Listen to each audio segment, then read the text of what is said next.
Certains en ont fait un symbole de réussite et un gage de sécurité, devenir propriétaire. C'est le cas de plus de la moitié des Français, 58% exactement. Mais d'autres préfèrent aussi rester locataires. Alors faut-il acheter ou louer sa résidence principale? Un débat relancé ce matin par l'étude meilleurtaux.com qu'Europe 1 vous révèle en exclusivité. Un enseignement crucial, Baptiste Morin. Pour que son achat soit rentable, il faut conserver son bien de plus en plus longtemps. Oui, clairement, 8 ans. Il faut 8 ans de plus en 2022 qu'en 2021 pour rentabiliser son achat immobilier. L'année dernière, pour un 70 mètres carrés, l'acquisition était rentabilisée au bout de 5 ans et 8 mois. Il faut désormais 13 ans et 8 mois, plus du double.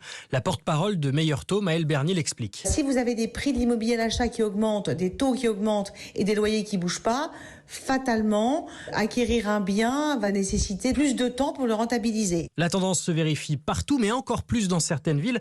À Angers, par exemple, il faut rester propriétaire 28 ans pour que ce soit rentable. Ce n'était encore que 10 ans l'année dernière. À Marseille, c'est 20 ans contre moins de 4 ans en 2021. Deux raisons à cela, le Covid qui a développé le télétravail et le TGV qui a raccourci les temps de déplacement. Toutes les villes qui sont globalement reliées par un TGV entre elles sont des villes qui ont été boostées par le Covid.